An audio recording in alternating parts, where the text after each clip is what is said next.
Everyone, मैं हूं हर्ष पांडे और आप सबका स्वागत है मेरे चैनल पे। और हम लोग बात करेंगे एस्ट्रोफिजिक्स या कॉस्मोलॉजिकल फिजिक्स की। और ये आज हम जिन चीजों के बारे में बात करेंगे वो है कॉस्मोलॉजी, यानी कि ब्रह्मांड की, यानी हमारे यूनिवर्स की स्टडी। कॉस्मो मतलब जो पहले वर्ड है कॉस्मो, कॉस्मो इसका मतलब होता है यूनिवर्स और लॉजी मतलब होता है स्टडी। तो हम पढ़ेंगे। और ये कॉस्मोलॉजिकल फिजिक्स और एस्ट्रोफिजिक्स का वो डिपार्टमेंट है जो हमें बिग बैंग यानी समय की शुरुआत से लेकर आज तक की चीजों के बारे में बताता है। तो इसके अंदर क्या क्या चीजें आती हैं? इसके अंदर आते हैं हमारे sun, moon, stars, planets, nebula, pulse stars, neutron stars, etcetera etcetera. बहुत सारी चीजें हैं जिन्हें हम धीरे धीरे जानेंगे अपने आने वाले वीडियोस में। और इसके लिए मैं अलग से एक प्लेलिस्ट बना दूंगा कॉस्मोलॉजिकल फिजिक्स नाम से, और आप सब उस प्लेलिस्ट को बुकमार्क करके चेक कर लीजिएगा, जिससे कि आपको कहीं खोजना ना पड़े और आप धीरे धीरे सब चीज सीखेंगे। और चूंकि ये बहुत ही बड़ा टॉपिक है और अगर मैं इसे एक ही वीडियो में सारा कवर करूंगा तो वीडियो बहुत ही लंबा बन जाएगा और बहुत ही बोरिंग हो जाएगा। तो इसलिए मैं धीरे धीरे थोड़े 10 से 15 मिनट की वीडियोस बना के आपको ये सब कुछ बताता रहूंगा। अभी के लिए बस इतना जान लीजिए कि सन क्या होता है, मून, स्टार्स, इन सबका छोटा छोटा मैं एक लाइन का डिस्क्रिप्शन दे देता हूँ। बाकी इन सब के लिए, इन सब चीजों के लिए एक अलग से वीडियोस बनाई जाएंगी। तो अभी सन भी एक स्टार है, पर ये स्टार्स की कैटेगरी में बहुत ही छोटा स्टार है। इसका जो एमएस मतलब सोलर मास, ये जो इसका सोलर मास है ये 1.4 एमएस है, 1.4 एमएस। अब जो ये एमएस होता है यही डिफाइन करता है कि स्टार जो है वो ड्वार्फ बनेगा, व्हाइट ड्वार्फ या ब्लैक होल। ब्लैक होल जो एक बहुत ही अलग टॉपिक है और उस पर भी आपके लिए एक वीडियो आएंगे जरूर, एक या दो वीडियो आएगा ब्लैक होल पे, और बहुत ही इंटरेस्टिंग टॉपिक है। तो पहले जान लेते हैं इस एमएस के बारे में। तो जो ये एमएस होता है इसकी वैल्यू होती है 2 × 10⁻30। अब अगर कोई प्लैनेट, कोई स्टार इससे ज्यादा हैवी है तो वो ब्लैक होल बनेगा। अगर इससे छोटा है, यानी ये इसका यूनिट है, अगर इससे बड़ा है तो वो ब्लैक होल बनेगा, वरना व्हाइट ड्वार्फ बनेगा। मून वो होते हैं जो किसी प्लैनेट के अराउंड रिवॉल्व करते हैं। किसी एक प्लैनेट के अराउंड, एक प्लैनेट है, इसके अराउंड सिर्फ एक नहीं कई सारे मून्स हो सकते हैं। जैसे हमारा एक जुपिटर ग्रह है जिसके पीछे 60 से अधिक जो मून है वो रिवॉल्व करते हैं। सैटर्न में भी कुछ ऐसा ही है। हमारे अपने पृथ्वी के पास सिर्फ एक मून है, मार्स पे 2 मून है, फोबोस और डिमोस। ऐसे के बात करते हैं स्टार्स की। स्टार्स जो होते हैं वो गैस के गोले होते हैं जिनमें न्यूक्लियर फ्यूजन होता है। न्यूक्लियर फ्यूजन जो हाइड्रोजन को हीलियम में कन्वर्ट करते हैं। इससे क्या होता है, जो हमारे स्टार्स हैं ये जीवित रहते हैं। अब मान लीजिए यही हमारा अर्थ है, इसके बीच में मेंटल आता है और अंत में कोर। हमारे जो ये कोर है, इस कोर में भी ये प्रोसेस चल रहा होता है और इसी कोर की इस प्रोसेस की वजह से हम सरवाइव कर रहे हैं। क्योंकि यहाँ पे जो ब्लास्टिंग्स होती हैं ये इलेक्ट्रोमैग्नेटिक वेव्स क्रिएट करती हैं जो हमारे एटमॉस्फेयर को बनाए रखा हुआ है, जो चिड़ियों को उड़ने में मदद करता है। और तो और यही हमारी इस पृथ्वी पे जीने का एक जरिया है और यही सारे स्टार्स को जीवित रखता है। जैसे ही ये जो इनका हाइड्रोजन है ये पूरी तरीके से खत्म होकर हीलियम में कन्वर्ट हो जाएगा, ये स्टार्स ब्लास्ट होकर खत्म होना शुरू हो जाएगा। अब इनकी ब्लास्टिंग जो होती है, यहाँ पे जो ब्लास्टिंग मान लेते हैं ये कोर है या ये कोई ग्रह है, इसको हम कोई ग्रह मान लेते हैं। और ये जो ग्रह है ये इनका इनर लेवल है और ये आउटर लेवल है। जैसे ही यहाँ पे और ये आउटर लेवल्स में ब्लास्टिंग खत्म हो जाएगी, ये ब्लास्टिंग की वजह से बाहर की तरफ जा रहा है, ये बाहर की तरफ ब्लास्टिंग की वजह से जा रहा है। जैसे इसकी ब्लास्टिंग खत्म, ये यहाँ वापस सिकुड़ना शुरू हो जाएगा और या तो ये व्हाइट ड्वार्फ या ब्लैक होल बना देगा। प्लैनेट किसी भी सन के अराउंड रिवॉल्व करने वाले बड़े बड़े खगोल बिंदु जिसे कहा जा सकता है वो होते हैं। नेबुला भी एक तरीके से स्टार ही होता है, पर स्टार एक गोला होता है और नेबुला जो होता है वो क्लाउड होता है।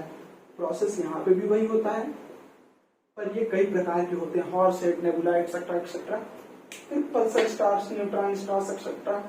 ये जब आपके स्टार्स ब्लास्ट होने लगते हैं तो उनके अलग की कहानी है, ये हम आपको लास्ट में बताएंगे। ये कोई बहुत बड़ा टॉपिक नहीं है, पर हम इन्हें आपको आखिरी में बताएंगे, आज नहीं फिर कभी। इससे पहले कि मैं आप लोगों को आगे बताऊं, हमें हर चीज की हिस्ट्री जाननी जरूरी है, क्योंकि ये बेसिक होता है, हालांकि बहुत ही बोरिंग है, फिर भी जानना चाहिए। तो हम आपको बता दें कि आज जो आप पढ़ रहे हैं, चाहे वो सन के बारे में, किसी भी चीज के बारे में आप जो पढ़ रहे हैं, हेवनली बॉडीज के बारे में, खगोल बिंदुओं के बारे में, वो आज से 2400 साल पहले तकरीबन शुरू हुआ था रिकॉर्डेड फॉर्म में। वैसे तो हमारे ऋग्वेद में, हमारे हिंदुओं के धर्मों में बहुत पहले शुरू हो गया था, पर रिकॉर्डेड फॉर्म में विदेशों में 2400 साल पहले शुरू हुआ था, जहां पे थे एक सेंट अगस्टिन, जो एक चर्च में संत थे, यानी सेंट थे। उन्होंने अपनी एक बुक लिखी थी, बुक ऑफ हेवन, जो कि उन्होंने 340 बीसी में लिखी थी। वहां पे उन्होंने बताया कि पृथ्वी जो है गोल है। उससे पहले समझा जाता था कि जो पृथ्वी है ये एक रेक्टेंगुलर सरफेस है, ये कुछ ऐसा सरफेस माना जाता था जहां इसके इस तरफ और इस तरफ दोनों तरफ लोग रहते हैं, और अगर कोई इस पॉइंट पे पहुंच गया तो यहाँ से वो नीचे गिर जाएगा। तो ये जो पृथ्वी है ये समतल मानी जाती थी, पर इन्होंने बताया कि पृथ्वी गोल है। अब पृथ्वी गोल होने के लिए इन्होंने 2 तर्क दिए। अब वो 2 तर्क थे क्या?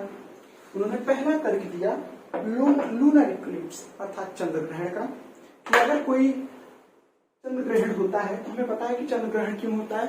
उन्होंने पहले ये खोज किया कि चंद्र ग्रहण क्यों होता है। उन्होंने पता लगाया कि जो चंद्रमा होता है, चंद्रमा और सूरज के बीच में जब पृथ्वी आ जाती है तो पृथ्वी की परछाई पड़ती है चंद्रमा पे, और वो बनाते हैं लूनर इक्लिप्स। तो उन्होंने देखा कि जो पृथ्वी की परछाई है इस चंद्रमा पे वो कुछ गोले आकार में, पहले हल्का सा कवर करता है, फिर हल्का सा और करता है, हल्का सा और करता है, इस तरीके से वो पूरा ढक लेता है पृथ्वी को। तो उन्होंने पता लगाया कि जब ये इस तरीके से आर्क बना रहा है, चाप बना रहा है, तो इसका मतलब ये हुआ कि ये पृथ्वी जो हमारी है ये गोली है, गोल है।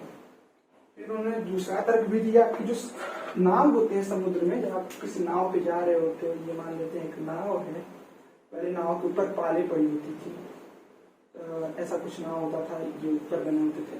तो जब कोई यहाँ पे खड़ा है, कोई आदमी, अगर यहाँ पे कोई एक आदमी खड़ा है तो इससे पहले ये हिस्सा दिखाई देता था, फिर जब नाव थोड़ा और पास आए तो ये हिस्सा, फिर पास आए तो ये, इस तरीके से धीरे धीरे पूरा जहाज दिखाई देता था। अगर ये रेक्टेंगुलर सरफेस होता, अगर कुछ ऐसा होता तो ये पूरा का पूरा नाव ही इसे दिखाई देता एक साथ, पर ऐसा नहीं हुआ। तो उनके इस तर्क से हमें ये पता चला कि पृथ्वी गोल है। फिर उनके कुछ समय बाद आए एक साइंटिस्ट जिसे हम फादर ऑफ बायोलॉजी भी जानते हैं, एरिस्टोटल, हिंदी में उनका अनुवाद कर दिया गया है अरस्तु। इन्होंने कहा कि जो पृथ्वी है ये जो है ये ब्रह्मांड के मध्य में है, और जो सूर्य, चंद्रमा है और सारे ग्रह हैं ये पृथ्वी का चक्कर लगाते हैं। उस समय हालांकि 2 से 3 ग्रह ही पता चले थे हमें, पर वो कहते थे कि ये जो है पृथ्वी हमारी सेंटर में है, बाकी ग्रह और ये सब इसका चक्कर लगाते हैं। इसके लिए उन्होंने बाद में एक मानचित्र तैयार किया था, जिसको कि वहां पे उनके चर्च में एक्सेप्ट कर लिया गया। वो दिया गया था टॉलेमी द्वारा, और उसका कुछ नक्शा ऐसा था कि पृथ्वी जो है ये पृथ्वी है, और इसके बाहर यहाँ पे मान लीजिए हमने लिया अर्थ, ये पृथ्वी है। इसके बाद आता है इसका चंद्रमा, जिसे हम देखते हैं, चंद्रमा होता है। उसके बाद आता है सूरज, फिर बुध ग्रह, फिर शुक्र ग्रह, फिर आता है आपका बृहस्पति ग्रह, माफ करिएगा मंगल ग्रह, यहाँ आता है बृहस्पति ग्रह, और ये होता है तारों का क्षेत्र। अब इसके आगे उन लोगों ने कभी देखा नहीं था, तो ये हो गया स्टार्स एरिया। स्टार्स होगी क्योंकि यहाँ पे उन्होंने कहा कि बस तुम इसके आगे नहीं देख पा रहे हो, स्टार्स के आगे तुम नहीं देख पा रहे हो। क्यों नहीं देख पा रहे हो? क्योंकि हमारे जो भगवान है वो इसी स्टार्स के बाद रहते हैं, तो वहां तक तुम कभी देख ही नहीं सकते। तो इस बात को मान के यही मॉडल जो है, इस मॉडल को तैयार किया गया और तैयार करके वहां चर्च में लटका दिया गया। फिर इस तरीके से ये 1500 सालों तक यही मॉडल चलता रहा चर्च में, जब तक कि कॉपरनिकस ने आके धीरे धीरे डरते डरते, क्योंकि उन्हें भी लग रहा था कि अगर उन्होंने इस मॉडल का विरोध किया जो ये है तो उन्हें उनके जो समुदाय है, कम्युनिटी है, उससे निकाल दिया जाएगा। तो उन्होंने अपनी एक बुक में उन्होंने लिखा कि नहीं, पृथ्वी जो है ये सेंटर में नहीं है बल्कि सूरज सेंटर में है, और ये सारे ग्रह जो है उसका चक्कर लगाते हैं और तारों का अपना अलग एरिया है, जिसे माना नहीं गया। और इसके लिए उन्हें नजर बंद करके रख भी दिया गया ताकि ये आगे अपनी बातों को फैला ना सकें, इस तरीके की अफवाहें ना फैला सकें। और 100 सालों तक इसे किसी ने नहीं माना। फिर 2 और साइंटिस्ट आए, गैलीलियो और जॉन्स केपलर। इन दोनों ने मिलकर 1609 में, तकरीबन 100 साल बाद 1609 में इन्होंने बताया कि नहीं, जो कोपरनिकस ने कहा था यही बात सच है। और उन्होंने क्या कहा था? उन्होंने कहा था कि सूरज मध्य में है। तो इसको बताने पे भी उन लोगों को रोक लगा दी गई। बाद में 1609 में टेलीस्कोप का आविष्कार हुआ और गैलीलियो ने टेलीस्कोप से देखना शुरू किया कि सिर्फ हमारे पृथ्वी के पास ही चंद्रमा नहीं है, और ग्रहों के पास भी चंद्रमा है। फिर 1676 की बात करते हैं, क्योंकि उस समय तक अब ये चल रहा था कि अगर सूरज यहाँ पे है, अगर ये सूरज है, इसकी रोशनी हमारे पृथ्वी तक आ रही है, तो इस वाले हिस्से पे पहले आ जाती है। फिर पृथ्वी अगर घूम रही है इसके चारों तरफ और अपनी धुरी पे भी घूम रही है, तो फिर यहाँ पे बाद में क्यों आता है? इतना टाइम लगता है। तो ये जो टाइम है इसको कैलकुलेट करके सब कुछ बताया गया। तो एक साइंटिस्ट थे, उन्होंने लाइट की स्पीड बताई। लाइट की स्पीड उन्होंने बताई माइल्स पर आवर। पर एक्चुअली में ये सच नहीं है। जो एक्चुअल स्पीड ऑफ लाइट है, जो आज कैलकुलेट हुआ है, वो कुछ इतना है, माइल्स पर आवर समझ लीजिए, सॉरी पर सेकेंड, इसको मिटा के सेकेंड कर लीजिए, ये पर सेकेंड।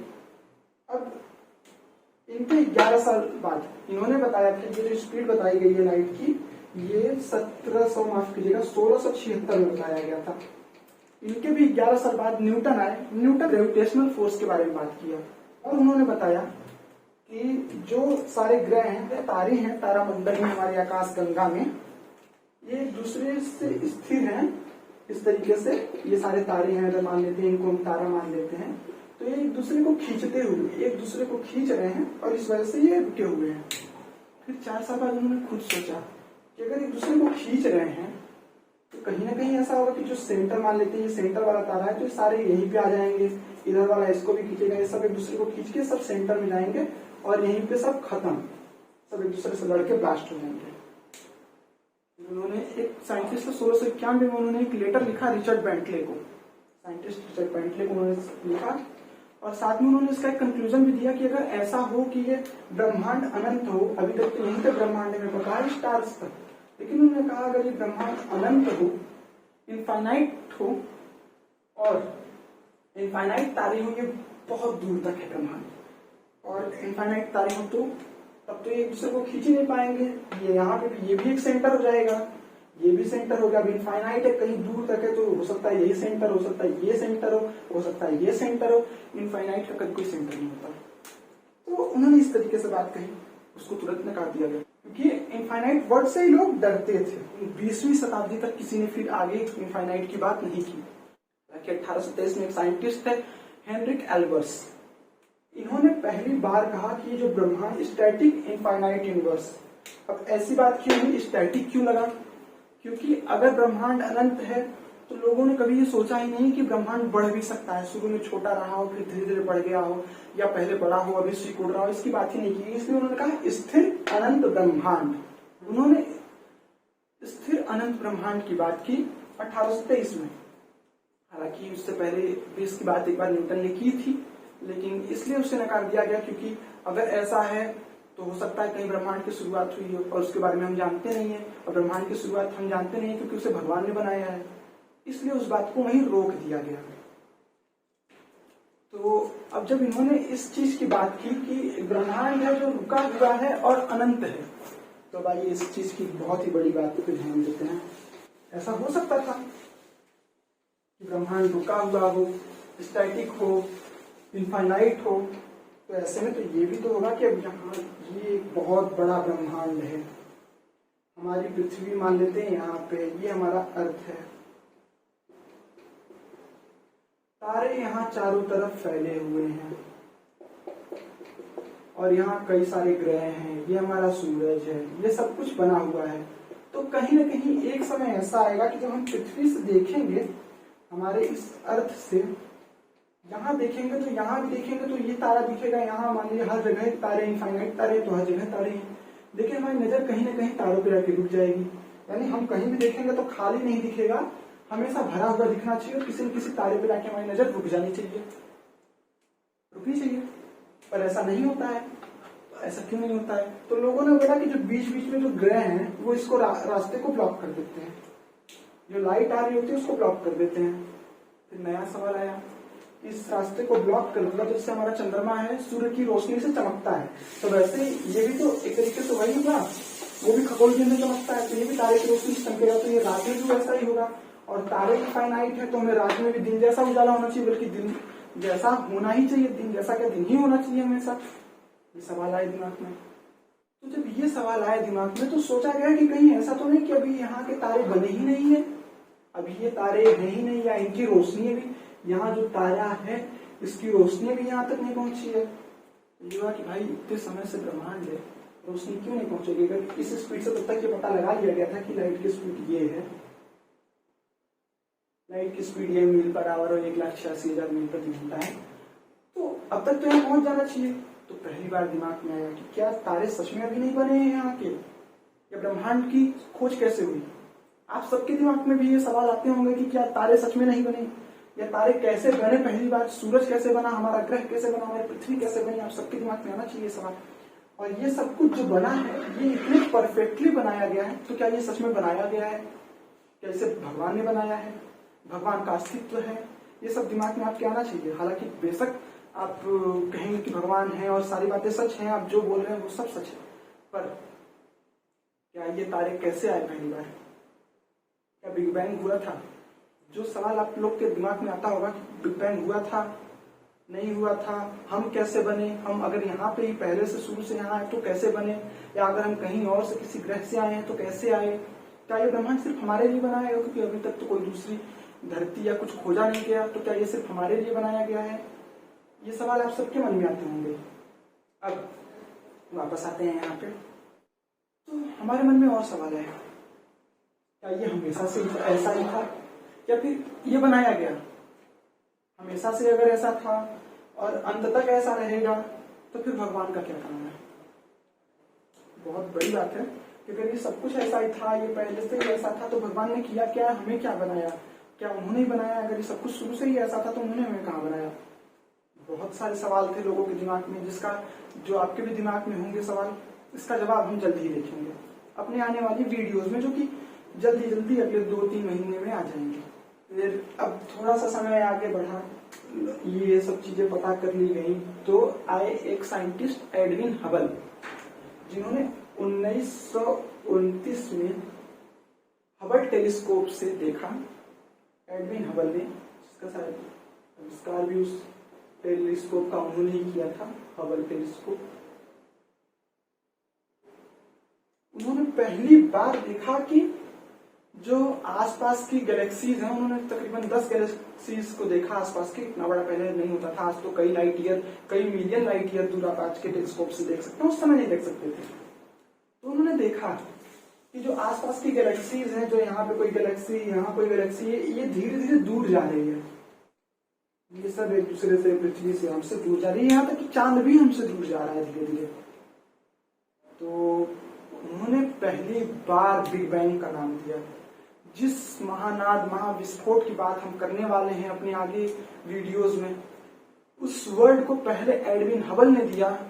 उन्होंने कहा कि एक समय था जब ये सब कुछ, ये जितने तारे हैं, ये पूरा ब्रह्मांड जो है, ये एक पॉइंट पे, इसको पृथ्वी से नाम हटा देते हैं इसका, ये किसी एक पॉइंट पे था, और यहाँ पे इसके अंदर बहुत ज्यादा डेंसिटी थी, बहुत ज्यादा घनत्व था, और उसी वजह से इतनी ज्यादा ऊर्जा पैदा हुई कि ये आपस में विस्फोट हो गया। इतनी ज्यादा ताकत होने की वजह से ये विस्फोट हो गया और छिटक गए चारों तरफ, और अभी भी दूर जा ही रहे हैं।